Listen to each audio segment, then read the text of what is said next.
Hi everyone. तो last lecture में हम लोगों ने किया था complex representation of a Fourier series. तो इस पर्टिकुलर लेक्चर का जो प्लान है वो थोड़ा सा अप्लाइड है। अप्लाइड इन द सेंस कि हम लोग मैथमेटिकल कॉन्सेप्ट्स भी करेंगे प्लस एक फिजिकल कॉन्सेप्ट्स को भी समझेंगे। और वो जो टॉपिक है जो हम लोग मोस्टली फोकस करेंगे, जिसको समझने की कोशिश करेंगे, वो है सॉलिड स्टेट फिजिक्स में एक टॉपिक है, एक टर्म आता है that is called the reciprocal lattice. तो इसी पर्टिकुलर एग्जांपल से हम लोग रेसिप्रोकल लैटिस को भी डिफाइन करेंगे और उसको समझेंगे। और हमें सॉलिड स्टेट फिजिक्स में एक जनरल प्रिंसिपल है, वो प्रिंसिपल भी हम लोग यहाँ पे स्टडी करेंगे कि क्या है। बिना इस टॉपिक को किए, बिना रेसिप्रोकल लैटिस को समझे हुए आप सॉलिड स्टेट फिजिक्स में इंटरप्लेनर डिस्टेंसेस हो, मिलर इंडिसेस, एक्स-रे डायफ्रेक्शन, लिव condition, Ewald construction, Brillouin zone या ज्योमेट्रिकल स्ट्रक्चर फैक्टर कुछ भी निकालना हो, आप बिना इस टॉपिक को किए हुए आगे नहीं बढ़ सकते। ये अलग बात है कि आपको फॉर्मूला पता है, आपको नंबर्स पता है, आपने रखा, एग्जाम का काम हो गया। बट फिजिकली वो चीजें रियली क्या हैं, क्यों एडवर्ड कंस्ट्रक्शन के रिस्ट्रिक्शंस ये हैं, क्यों ल्यू कंडीशंस ऐसा आता है, क्यों एक्सरे डायफ्रेक्शन मुझे ऐसे मिलते हैं, वो चीजें अगर आपको समझनी है तो बिना इस चीज को किए हुए आप नहीं समझ सकते। और एक चीज और जो सॉलिड स्टेट फिजिक्स में जो मेरा ब्रेवे सॉरी रेसिप्रोकल लैटिस का जो कॉन्सेप्ट है उसको आप कई डिफरेंट वे में समझ सकते हो।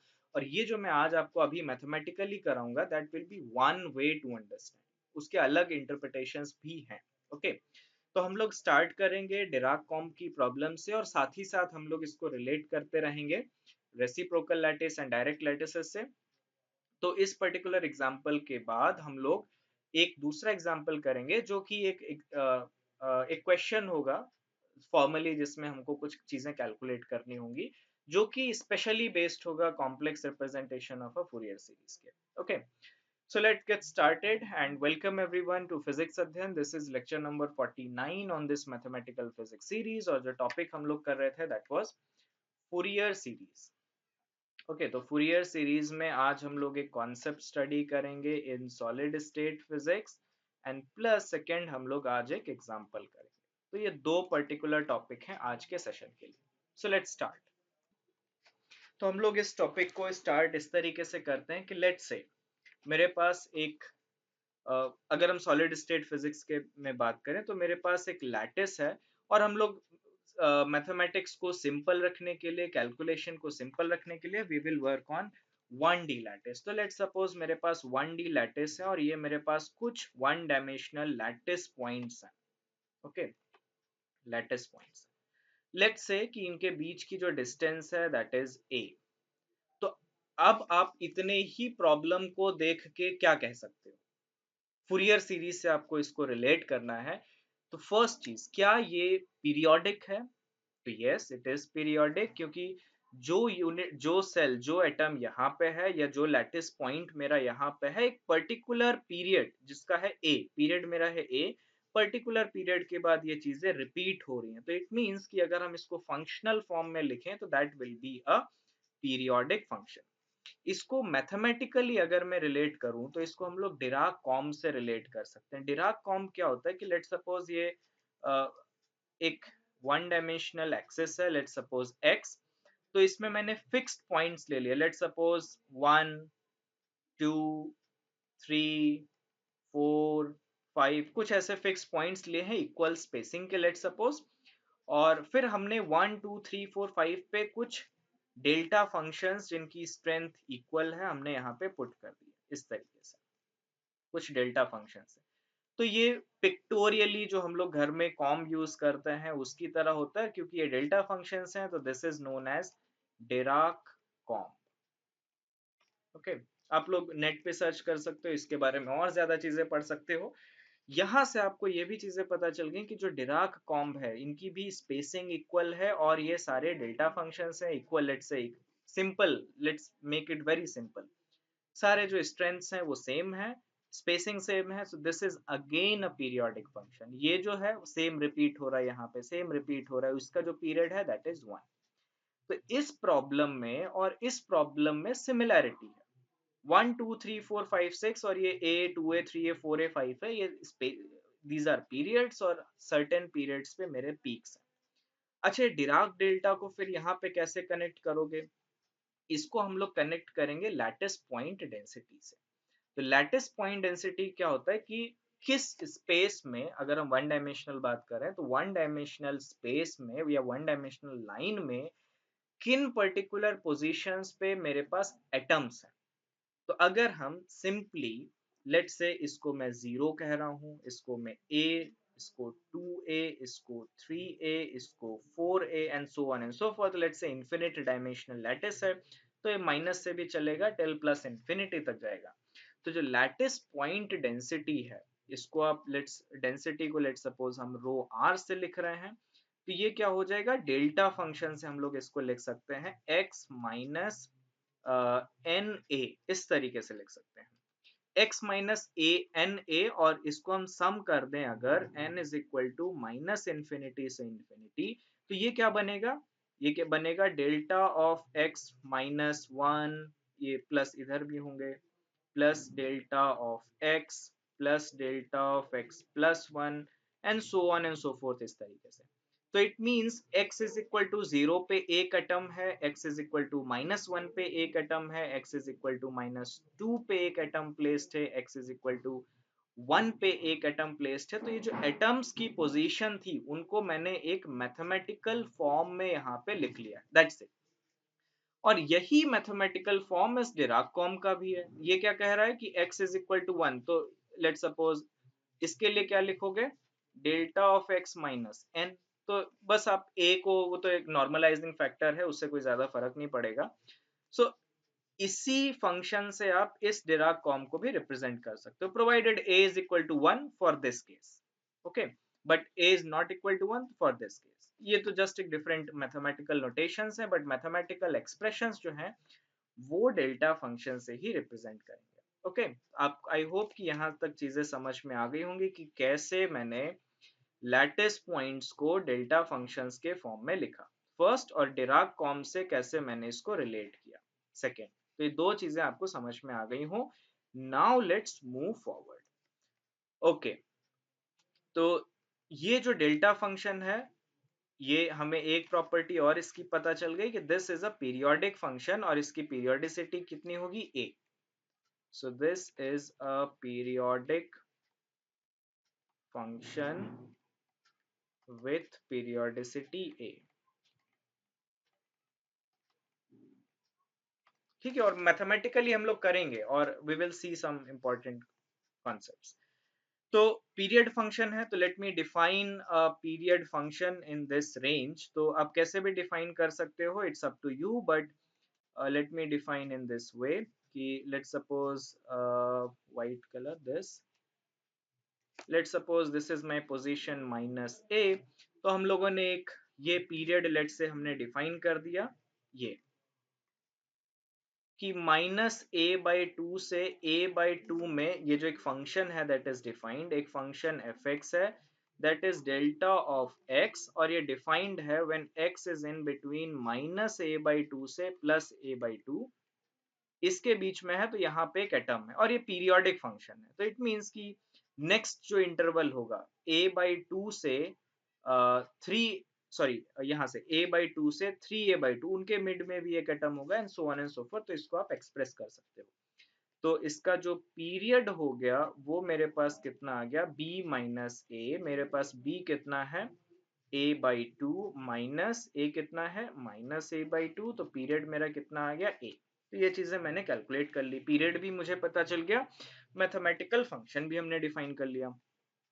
अब हम लोग आते हैं जो भी हम लोगों ने चीजें स्टडी किया था लास्ट लेक्चर में, फूरियर सीरीज। तो इसको अगर हम कॉम्प्लेक्स रिप्रेजेंटेशन से लिखना चाहते हैं तो f ऑफ x मेरा क्या है, दिस इज माई, देखो दो नोटेशन मैंने बताए थे, चाहे आप यहाँ पे पीरियोडिसिटी डाल दो, चाहे आप सी एन वाला जो कोफिशिएंट है वहां पे पीरियोडिसिटी डाल दो, दोनों से सेम ही रिजल्ट आएंगे।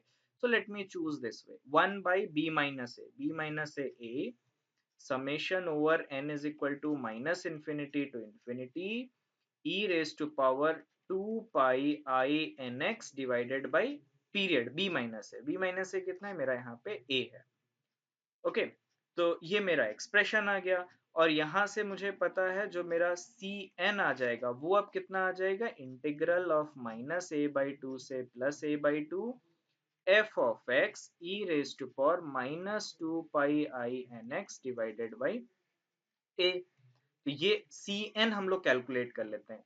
तो एफ एक्स क्या है मेरा, डेल्टा फंक्शन। तो जब आप ये डेल्टा फंक्शन यहाँ पे डेल्टा एक्स रख दोगे तो ये डेल्टा फंक्शन इस रेंज में है, तो ये सिंपली क्या करेगा, एक्स की वैल्यू 0 यहाँ पे सब्सटीट्यूट कर देगा। सो दिस इज ये e raise to power I e raise to power 0, so this is 1। तो सी एन की वैल्यू, सॉरी यहाँ पे एक सी एन फैक्टर में भूल गया था, तो सी एन की वैल्यू मेरी ये आ जाएगी। तो एफ एक्स जो फंक्शन आ गया वो कितना आ गया, 1/a summation over n is equal to -infinity to infinity e raise to power 2πi(n)x divided by a। ये मेरा मैथमेटिकल फंक्शन आ गया। यानी कि इस डेल्टा फंक्शन को मैंने फूरियर सीरीज के टर्म्स में लिख लिया ये, और ये एफ एक्स क्या होगा, इसके बराबर होगा। तो इट मींस कि जो डिराक कॉम का प्रॉब्लम है उसको मैंने एक्सपोनेंशियल्स के फॉर्म में लिखा, या मेरा जो पीरियोडिक डेल्टा फंक्शंस थे उसको मैंने डेल्टा फंक्शंस के फॉर्म में लिख लिया। So this is your one concept which we learn from this particular example. Let me एक जगह पे इसको कंसाइज कर देते हैं। सो ये मैंने एक जगह पे कंसाइज कर दिया। Let me rephrase this. ये रो आर जो मेरा डेंसिटी ऑफ लैटिस पॉइंट्स था या डिराक कॉम का मैथमेटिकल रिप्रेजेंटेशन था विद पीरियड ए। तो मेरा जो फंक्शनल फॉर्म एफ एक्स आया इन टर्म्स ऑफ एक्सपोनेंशियल्स वो मेरा इस तरीके से आ गया। यानी कि इस समेशन ओवर डेल्टा फंक्शंस को आप सम ओवर एक्सपोनेंशियल्स के फॉर्म में लिख सकते हो। अब देखो यहाँ पे एक इंपॉर्टेंट चीज क्या है कि आपने डेल्टा फंक्शन को एक्सपोनेंशियल्स के फॉर्म में लिख दिया है, ग्रेट। और डेल्टा फंक्शन को क्यों आप लिख पाए हो, बिकॉज वो एक पीरियोडिक फंक्शन था इसलिए। अब एक मैं छोटा सा अदर कॉन्सेप्ट्स को यूज करेंगे जो कि हमने अभी तक आपको नहीं बताया है अभी तक के लेक्चर्स में, और जिसका जो टर्न आएगा वो नेक्स्ट लेक्चर में आएगा। उसको हम लोग कहते हैं Fourier series, sorry Fourier series नहीं, फूरियर ट्रांसफॉर्म, क्योंकि फूरियर सीरीज तो हम लोग कर ही रहे हैं। Let's take the Fourier transform of this delta function, या जो लैटिस डेंसिटी पॉइंट्स था इसका।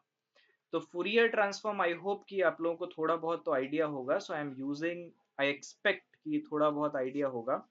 सो इसका फूरियर ट्रांसफॉर्म क्या आ जाएगा, -इंफिनिटी टू इंफिनिटी इंटीग्रेशन ऑफ -इंफिनिटी to infinity dx e raise to power -i(k)x delta of x minus a n। तो delta of x minus A N है, तो ये डेल्टा फंक्शन जब इंटीग्रेट करोगे तो क्या आ जाएगा, x के प्लेस पे ए एन आ जाएगा। तो ये क्या आ जाएगा, summation over n is equal to -infinity to infinity e raise to power minus I K A N. क्योंकि देखो n जो है वो -इंफिनिटी टू इंफिनिटी है, तो चाहे आप यहाँ पे माइनस इधर लिखो क्योंकि यहाँ पे भी n है, तो चाहे आप -1 लिखो या 1 के साथ माइनस साइन डाल दो, दैट विल डजंट मैटर। तो इसको आप इस तरीके से भी लिख सकते हो, summation over n is equal to -infinity to infinity e raise to power I K A N. क्योंकि जब n नेगेटिव होगा तो वो सारे फैक्टर्स भी आ जाएंगे, और क्योंकि सारा समेशन में, तो I hope you can understand this thing कि आप ये नेगेटिव साइन इस n में डाल दो, और n में तो समेशन है ही, नेगेटिव वाले भी हैं, तो इट डजंट मैटर। गुड। तो आई होप कि यहाँ तक की कैलकुलेशन जो है वो आप लोगों को समझ में आ गई हो। अब ये जो फंक्शन आया है ये वाला, इसको हम लोग बैक ट्रैक करेंगे, इस एक्सपोनेंशियल को अब हम लोग डेल्टा फंक्शंस के फॉर्म में दोबारा लिखेंगे। तो देखो यहाँ पे इसको करने के लिए थोड़ा सा हम इसमें देख लेते हैं कि ट्रेंड क्या था इसमें। ओके, पीरियडिसिटी मेरे पास a है, तो ये 1/a आया, और 2πnx divided by periodicity denominator में आई है a। यहाँ पे x इसलिए था क्योंकि ये फंक्शन ऑफ x था। यहाँ पे क्या होगा, ये जो फूरियर फंक्शन है this is a function of k, तो यहाँ पे मेरे पास k आया है, तो जो चीज यहाँ पे x है वो अब यहाँ पे k है। तो इस फंक्शन को आप, मैं धीरे धीरे कर रहा हूँ, एंड लेट्स सी, आप लोग भी कर लो एंड लेट्स मैच की मैच हो रहा है या नहीं। -इंफिनिटी to infinity E raise to power iota ऐसे ही लिखेंगे, 2 पाई ऐसे ही लिखेंगे, एन के डिवाइडेड बाई 2 पाई बाई ए, कुछ इस तरीके से आ जाएगा। देखो इसको फिर से मैच कर लेते हैं, ई रेस टू पावर आई, 2 पाई ऐसे ही, एन ऐसे ही, एक्स की जगह पे क्या आ गया, डिवाइडेड बाई ये जो भी नंबर आएगा वो उसकी पीरियोडिसिटी आ जाएगी। And this is the same thing जो ये है। ओके, तो इसको लेकिन यहाँ पे 1/पीरियोडिसिटी से भी मल्टीप्लाई करेंगे, तो इसको अगर हम डेल्टा फंक्शंस के फॉर्म में लिखना चाहते हैं तो ये क्या आ जाएगा कि 1/2 पाई by A multiplied by this summation over n is equal to minus infinity to infinity e raised to power I 2 pi n k divided by 2 pi by a, ये जो फंक्शन होगा this will be my summation over n is equal to minus infinity to infinity delta of k minus 2 pi by a into n, ये कुछ इस तरीके से आ जाएगा। But मुझे दिया हुआ तो ये वाला फंक्शन है ना, क्योंकि ये फंक्शन जो है वो इक्विवेलेंट है इस फंक्शन के, तो इसको आप उधर ले जाओ। तो ये क्या बन जाएगा, late me go down a little bit, थोड़ा और, ओके गुड। तो ये फंक्शन मेरे पास क्या बन जाएगा कि summation over n is equal to minus infinity to infinity e raise to power i 2 pi n के divided by 2 pi by a, ये जो फंक्शन है वो आ जाएगा 2 pi by a del summation over n is equal to minus infinity to infinity delta of k minus 2 pi n by a. Now let's combine the results and see what does it mean. तो हम लोग थोड़ा जो first वाला form था उसको भी यहीं पे लिख लेते हैं सो दैट हम दोनों का एक साथ इंटरप्रिटेशन कर सकें। तो फर्स्ट क्या था, summation over N is equal to minus infinity to infinity delta of X minus N, A जो था इसको हमने लिखा था 1/a summation over n is equal to minus infinity to infinity e raised to power I 2 pi nx divided by a, कुछ ये था। अब देखो ये जो फंक्शन था वो मेरा पीरियोडिक फंक्शन था और उसकी जो पीरियोडिसिटी थी वो कितनी थी, a।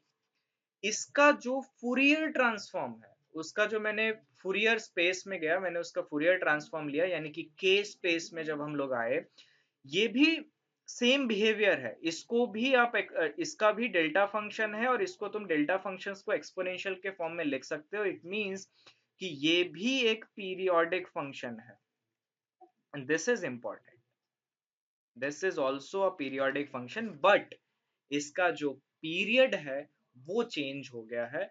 अब जो पीरियड होगा वो कितना आ जाएगा, 2 पाई बाई है।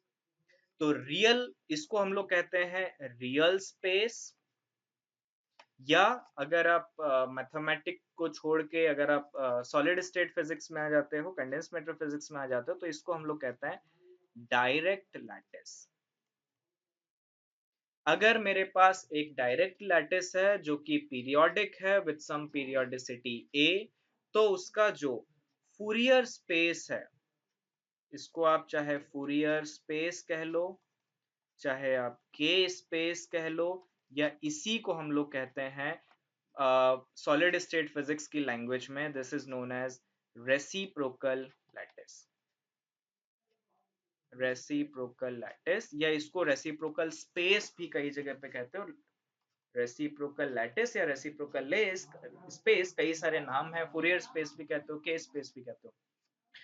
तो इंपॉर्टेंट कॉन्सेप्ट ये है कि अगर मेरा रियल स्पेस पीरियोडिक है विद पीरियोडिसिटी a, तो उसका जो फूरियर स्पेस है वो भी पीरियोडिक होगा with periodicity 2 pi by a। तो हम लोगों ने एक पिक्चर बनाया था इस तरीके से कि रियल स्पेस में मेरे जो एटम्स हैं वो प्लेस्ड हैं विथ पीरियोडिसिटी a, तो जो फूरियर स्पेस होगा उनमें जो पोजीशंस होगी वो पोजीशंस कितनी होगी, this will be 2 pi by a, 2 pi by a। और बिना इस कॉन्सेप्ट्स के आप लोग आगे नहीं बढ़ सकते। So this will leads to a general principle in solid state physics which says कि अगर मेरा रियल स्पेस पीरियोडिक है तो उसका जो रेसिप्रोकल स्पेस होता है वो भी पीरियोडिक होता है. So this is a general principle in solid state physics जो आपको हर एक बुक में मिलेगा. चाहे आप साइमन की बुक देख लो, स्टीव एच साइमन की बुक देख लो, ऑक्सफोर्ड वाली जो है, चाहे आप किटल देख लो, चाहे आप ये एस्ट्रॉट मर्मिन देख लो, सब में ये जनरल प्रिंसिपल है, गिवन है. बट बिना इस प्रिंसिपल के आप आगे नहीं बढ़ सकते. प्रिंसिपल क्या है? इफ अ सिस्टम, ये जनरल प्रिंसिपल है, if a system which is periodic in real space with periodicity A, with periodicity A, it will be periodic in reciprocal space, reciprocal या इसको आप लिख लो K space या reciprocal space with periodicity, with periodicity 2 pi by A. Okay okay. अब जो concept है वो और भी ज्यादा इंपॉर्टेंट है. लेट सपोज रियल स्पेस में हमने एक ट्रांसलेशनल वेक्टर डिफाइन किया. ट्रांसलेशनल वेक्टर क्या होता है कि आप उस वेक्टर के थ्रू लैटिस के हर एक पॉइंट तक जा सकते हो. सो let me right is n times a. n times a का मतलब क्या है कि n अगर 1 है तो फर्स्ट पॉइंट पे आ गए, n मेरा 2 है तो सेकंड पॉइंट पे आ गए, n मेरा 3 है तो 3a डिस्टेंस यानी कि थर्ड पॉइंट पे आ गए. सिमिलरली नेगेटिव भी आ जा सकते हो. तो ये सॉरी, ये जो वेक्टर है वो वन डायमेंशनल लैटिस के लिए ट्रांसलेशनल वेक्टर है. ये रियल स्पेस में. अगर हम फूरियर स्पेस या के स्पेस या रेसिप्रोकल स्पेस जो भी आप नाम कह लो, अगर हम इसमें डिफाइन करें तो इसका जी क्या आ जाएगा? Some number let's say m multiplied by its periodicity. Periodic कितनी है? 2 पाई बाई. ओके, तो यहां से अगर हम g vector dot t vector निकालें तो ये कितना आ जाएगा? n into m multiplied by 2 pi. Okay, n m क्या है? दोनों इंटीजर नंबर्स हैं, इनको मल्टीप्लाई करोगे तो एक दूसरा इंटीजर नंबर आएगा. Let me write as 2 pi multiplied by some integer. इसको अगर हम ये लिख लें exponential of i ji dot t, इसकी वैल्यू कितनी होगी? इसकी वैल्यू कितनी आ जाएगी? e raise to power I. G t कितना होगा? 2 pi some integer number let say k. तो ये कितना आ जाएगा? हमेशा 1 आ जाएगा. तो ये आप लोग कंडीशन बुक्स में लिखी होती है जो आप लोग याद कर लेते हो कि आई जी डॉट टी जो होगा 1 होगा. तो मेरा टी जो है वो रियल स्पेस को करस्पॉन्ड होगा, और जो मेरा जी होगा, जो जी ट्रांसलेशनल वेक्टर है, वो मेरा रेसिप्रोकल स्पेस या के स्पेस में ट्रांसफॉर्म होगा. But this is one way to show that mathematically, और यहां से भी हम वो सेम रिजल्ट निकाल सकते हैं. बिना इस रिजल्ट के आई मतलब G dot T is equal to 2 pi multiplied by some integer value, बिना इसके आप नेक्स्ट कोई भी टॉपिक नहीं कर सकते, क्योंकि हर एक जगह पे यही कॉन्सेप्ट्स यूज हो रहे हैं. चाहे आप ल्यू कंडीशन लो, चाहे आप एडवर्ड कंस्ट्रक्शन कर रहे हो, चाहे ज्योमेट्रिकल स्ट्रक्चर फैक्टर कैलकुलेट कर रहे हो, या इवन वेरी सिंपल, चाहे आप दो प्लेन्स के बीच में डिस्टेंस यानी कि इंटरप्लेनर डिस्टेंसेस भी अगर आप कैलकुलेट कर रहे हो तो भी आपको इसको यूज करना ही करना होगा. Okay, so that was the power of this particular example. अब यहाँ पे मैं थोड़ा सा सॉलिड स्टेट के पॉइंट ऑफ व्यू से बात कर रहा हूँ कि मेरा आखिर हम लोग क्यों के स्पेस में जा रहे हैं, क्या इंपॉर्टेंस है. हम अगर मेरे पास डायरेक्ट लैटिस दी है, हम उसमें क्यों नहीं काम कर सकते? क्यों हम जा रहे हैं उधर, मैथमेटिकल कॉम्प्लेक्सिटीज बढ़ा रहे हैं और दूसरे स्पेस में जाके काम कर रहे हैं, फिर हम लोग रियल स्पेस में आएंगे? तो उसका रीजन बहुत ही सिंपल ये है कि जब आप प्लेन वेव्स कंसिडर करते हो, जो आप सॉल्यूशंस कंसिडर करते हो वेव्स के, वो वेव्स के सॉल्यूशन क्या होते हैं? ई raise to power I K dot are के फॉर्म में, जहाँ पे आपका जो के होता है वो वेव वेक्टर होता है. अगर आप एनर्जी देखोगे तो एनर्जी क्या होती है? एच कट स्क्वायर के स्क्वायर बाई 2m. तो ये के जो है वेव वेक्टर की फॉर्म में है, and this can be mathematically shown कि ये जो के आपका वेव वेक्टर है that is nothing but that belongs to your reciprocal lattice, and K is 2 pi by lambda. Okay, और लैम्डा अगर रियल स्पेस में है तो के मेरा रेसिप्रोकल स्पेस में. तो अगर हम रेसिप्रोकल स्पेस में काम कर रहे हैं तो मेरी एनर्जी, आइगन वैल्यूज, उसका स्पेक्ट्रम, ये सारी चीजें हम लोग आसानी से कैलकुलेट कर सकते हैं। रियल स्पेस में अगर आप आर बेसिस में काम कर रहे हो, रियल स्पेस में काम कर रहे हो, तो energy, eigen values, spectrum calculate करना एक बहुत ही मैथमेटिकली बहुत डिफिकल्ट टास्क है। बट अगर आप थोड़ा सा मैथमेटिक्स कर लो, के स्पेस में चले जाओ, फूरियर स्पेस में चले जाओ, तो वहां पे ये सारी कैलकुलेशंस इजी हो जाती हैं। और एक चीज हम आपको थोड़ा सा और बताएंगे, ऑल्दो ये चीजें सोची नहीं थी कराने के लिए, बट चीजें याद आ रही हैं, तो let me tell you. E raise to power I K dot R या E raise to power I ji dot T, जैसे भी अलग अलग बुक्स में अलग अलग नोटेशन है, इज इक्वल टू 1। ये जो क्राइटेरिया है, this will lead to various other factors, but यहीं से आता है आपका ये जो जो आप बी आईज कैलकुलेट करते हो।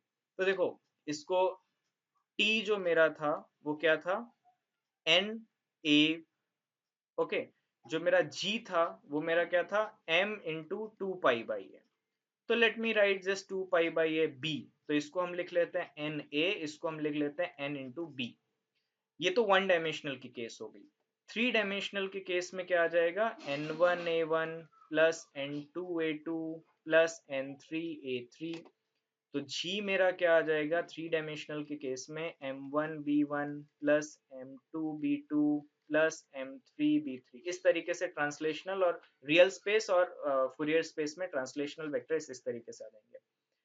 तो अगर आपको रेसिप्रोकल स्पेस में translational vector b1 b2 b3 calculate करने हैं, तो क्या आ जाएगा, ai डॉट bi जो जो होगा that will be some 2 pi delta ij।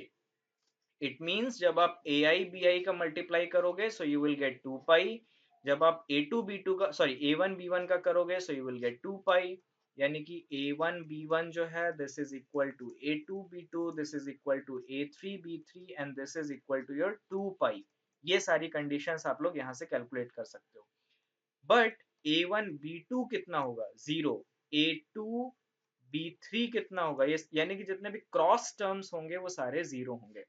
अगर आपको ये एक्सप्रेशन अगर नहीं समझ में आ रहा है कि ये एक्सप्रेशन हमने तो कभी देखा ही नहीं सॉलिड स्टेट फिजिक्स में, तो आप लोग ये एक्सप्रेशन आई होप कि जरूर देखा होगा, जहां पे आपने बी वन वेक्टर इस तरीके से लिखते हो, 2 pi A two cross A three divided by A one dot A two cross A three. I hope ये वाला एक्सप्रेशन तो सबने देखा होगा।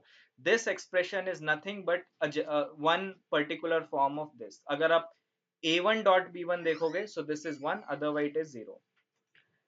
सो अब देख रहे हो कि अगर आपको एक चीज पता है अच्छे से, अगर आपको फूरियर सीरीज भी पता है, तो आप कितना कुछ सॉलिड स्टेट फिजिक्स में बिना सॉलिड स्टेट जाने कितने चीजें आप डिराइव कर सकते हो, आप चीजें समझ सकते हो।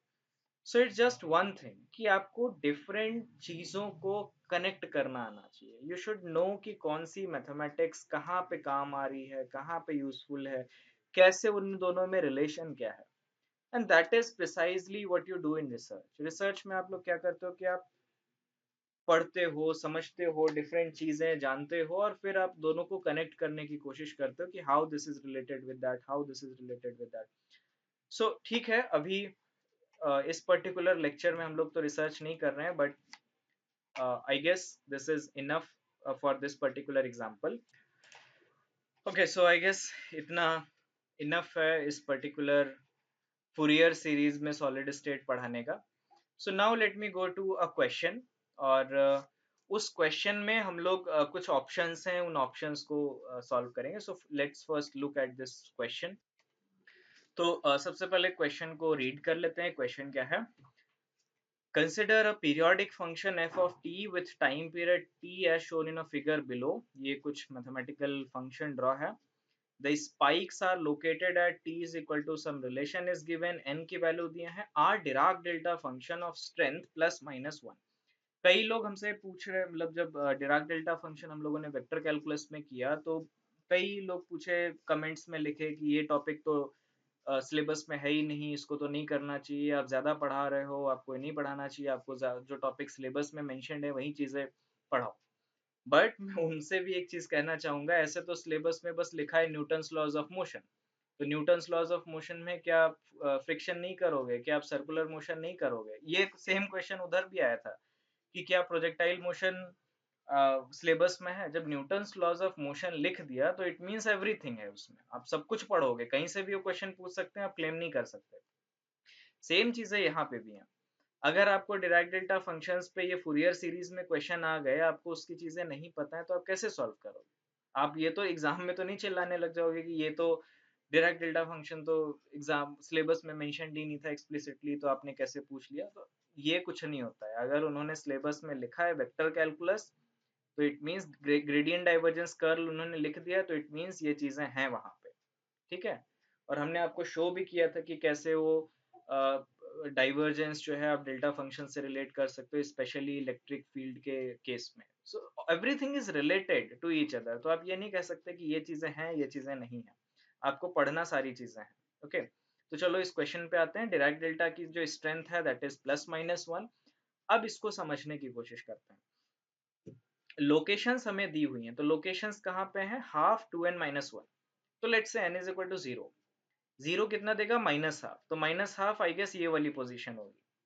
तो -½ पे एक डेल्टा है जिसकी स्ट्रेंथ +1 है, n इज इक्वल टू 1 रख दिया तो ये कितना आ गया? हाफ।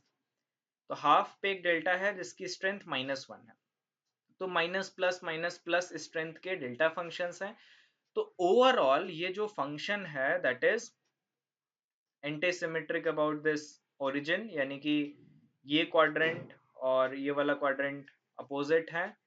तो यहाँ पे आप लिख सकते हो कि this is an odd function. Okay, ये तो एक पर्टिकुलर वे हो गया।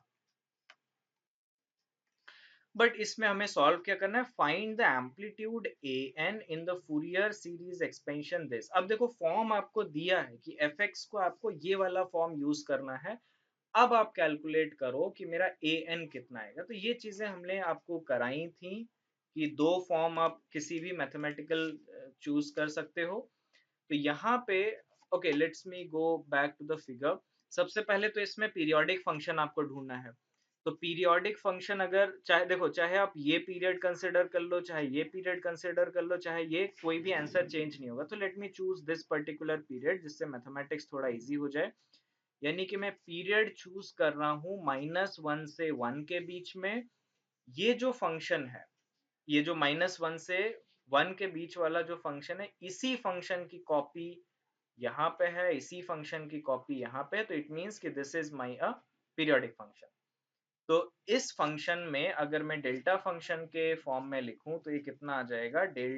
जो फंक्शन है f of x, this is delta function जिसकी पीक है x-½ यानी कि x is equal to half पे एक पीक है और इसकी स्ट्रेंथ है नेगेटिव, तो मैंने एक माइनस साइन लगा दिया, plus delta of x plus half, यानी कि x इज इक्वल टू -½ पे, यानी कि इस पर्टिकुलर पोजीशन पे x इज इक्वल टू -½ पे एक डेल्टा फंक्शन है जिसकी स्ट्रेंथ पॉजिटिव है, इसलिए मैंने यहाँ पे पॉजिटिव साइन लगाया। और ये जो डेल्टा फंक्शन है दैट इज डिफाइंड जब मेरा x जो है वो -1 से 1 के बीच में है। इट मीन्स कि इसका जो पीरियड है दैट इज 2 यूनिट्स। तो इसको आप फिर से लिख सकते हो delta of x plus half minus delta of x minus half. तो ये पीरियोडिक फंक्शन आपको पता चल गया, पीरियड पता चल गया, एक्सपोनेंशियल फॉर्म पता है, आपको ए एन बताना है। तो जब मेरा फंक्शन एफ ऑफ एक्स इस तरीके से डिफाइंड है कि that is summation over N is equal to -infinity to infinity a n e raise to power i 2 pi n x divided by B minus a, I guess यही form दिया हुआ है ऊपर। यस, वो T उन्होंने लिख दिया but I will write b minus a because हम लोग इसी कन्वेंशन को फॉलो करते आ रहे हैं। तो मेरा जो ए एन होगा वो कितना आ जाएगा? 1/b-a इंटीग्रेशन ऑफ लिमिट क्या है? -1 to 1, जहां से मेरा पीरियड फंक्शन डिफाइंड है f of x e raise to power -2 π-nx divided by b minus a into dx। तो अब बस सिंपल मैथमेटिकल कैलकुलेशन है, ये आ गया हाफ इंटीग्रल -1 to 0, -1 से 0 के बीच में क्या है? Delta of x plus half है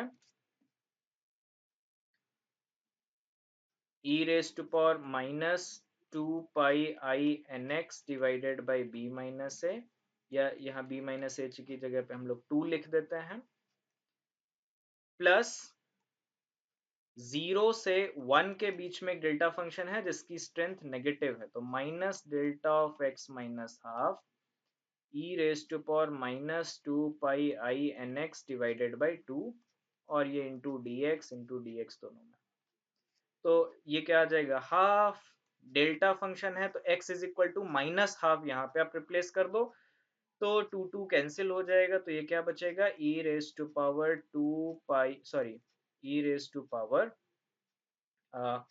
I n pi by 2, so this is I n pi by 2 minus e raise to power x is equal to half, यहाँ पे रिप्लेस कर दोगे तो minus I n pi by 2। तो ये एक्सपोनेंशियल्स हैं, इनको आप साइन के फॉर्म में लिख सकते हो, तो this is 1 by 2, this is 2i sine of n pi by 2, तो this is I sine n pi by 2। तो ये आपके कोफिशिएंट्स आ गए a n। तो लेट्स सी कि कोई ऑप्शन है, तो दिस ऑप्शन नंबर सी जो है, this is your correct option कि I sine n pi by 2, तो this is your correct answer. So this is the amplitude a n will be given by this particular expression। So ये थोड़ा सा video लंबा हो गया, I guess more than 35 minutes, but I guess it was worth watching कि अगर आप 35 minutes में सॉलिड स्टेट फिजिक्स के कॉन्सेप्ट्स, फूरियर सीरीज को अगर आप कोरिलेट कर पा रहे हो उसके साथ, प्लस इक्वेशंस कर रहे हैं, I guess that is beneficial. Okay, so ठीक है, I guess I tried to explain my best these two examples, especially the first one, and I hope you understand। अगर आपको वो एग्जाम्पल समझ में आ गया है, सो कमेंट बिलो कि you understand it fully and you got the thing and you like the question that I was putting, और जो मैं समझाना चाह रहा था कि कैसे ये दोनों चीजें कनेक्टेड हैं, अलग अलग चीजें नहीं हैं। अगर वो चीजें समझ में आई हैं तो लाइक कर दो। अगर आपको ये पूरा जो चैनल है, इस पे जो कंटेंट आ रहा है, उस पे जो हम लोग वीडियोस डाल रहे हैं, आप लोग देख रहे हो, अगर वो चीजें आपको अच्छी लग रही हैं, समझ में आ रही हैं, रेलेवेंट है आपके कॉम्पिटेटिव एग्जाम्स के पॉइंट ऑफ व्यू से, तो अपने फ्रेंड्स के साथ भी शेयर कर सकते हो। और नेक्स्ट वीडियो में वो जो फूरियर सीरीज हम लोगों ने बीच में, सॉरी फूरियर ट्रांसफॉर्म जो बीच में लिख दिया था, वही चीज एक्सप्लेन करेंगे, how this Fourier transform is related with the Fourier series, Fourier series, हाँ फूरियर सीरीज और फूरियर ट्रांसफॉर्म में क्या चीजें रिलेशन है, वो हम लोग नेक्स्ट वीडियो में करेंगे, and then problem session, and we will end this topic. So मिलता है नेक्स्ट वीडियो में, सी यू देयर।